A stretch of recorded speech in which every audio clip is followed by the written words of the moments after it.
the beautiful lotus.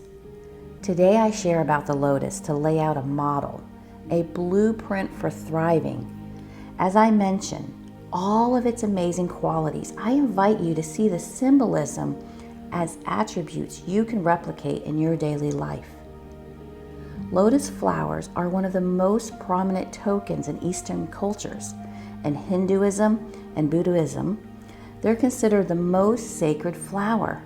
Hieroglyphics from ancient Egypt show that the delicate flower alongside priests and pharaohs.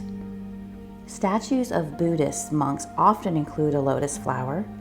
Vietnamese and Indian people often associate the flower with gods and goddesses. What is it about the lotus flower that has pushed it into legends for centuries? Beyond this beauty, it is the mystery that enshrouds the flower.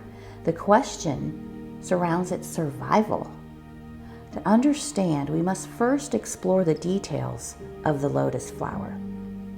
We'll delve into its history, properties, and symbolic meaning. A cause for much of its mystery surrounding the lotus flowers is that they are living fossils. Their existence stretches back some 145.5 million years. Lotus flowers even survived the Ice Age. The Ice Age was a time of great geological and ecological change. Most plants in the northern hemisphere became extinct during this era. This hardy flower also grows naturally from Russia to Australia, China to Iran. It seems they can survive the extremes of any climate. These facts have contributed to the lotus symbolism in cultures and religions throughout time. Yet their contribution is minor compared to how the lotus flowers grow. How does the lotus flower grow? The durability of the lotus flower is a major contributor to its association with the gods. However, they can die, and sometimes do, in natural disasters. The catastrophic flooding of the Yangtze River in 1954 killed all the lotuses in the area. 3 years later, the water had finally receded. Once normal water levels returned, the flowers began to grow again in the shallow part of the lake. The floods tore their root system, but their seeds survived. The seeds scattered around the lake, restoring its abundance of the lotus flowers. Interestingly, even if the lotuses hadn't returned, they could come back centuries later.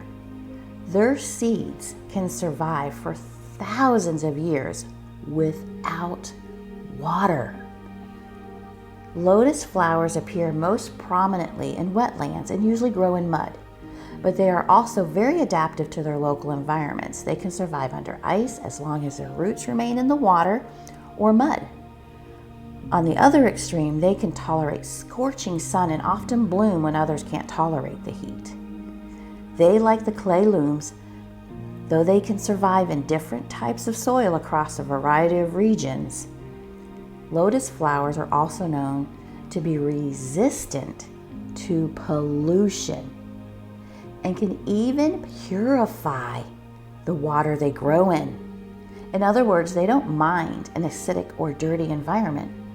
Each night, they submerge into murky river water. Each morning, they rebloom without residue from their environment.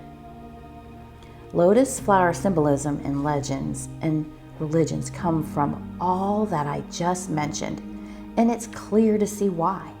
They have unparalleled resistance and ability to survive. But is that all the lotus represents? What does a lotus flower symbolize? The lotus has a unique daily life cycle of life, death, and rebirth. This has led to the phrase, lotus flower of life. That is why its meaning is often rebirth, and why the flower is frequently tied to spirituality. The white lotus plant is a symbol for purity, grace, and beauty. It can also mean majesty, fertility, wealth, serenity, and knowledge. And lastly, faith within ourselves. A yellow lotus means spiritual ascension. A pink lotus symbolizes the essence of Buddha. A red lotus represents love and compassion. As you can imagine, a flower with such spiritual symbolism has many uses, and not just in legends and statues. How is a lotus flower used today? Due to its symbolism, the lotus flower has a variety of uses. In fact, the lotus flower is a common sight across many Eastern cultures. It's used in food, medicine, art, and so much more.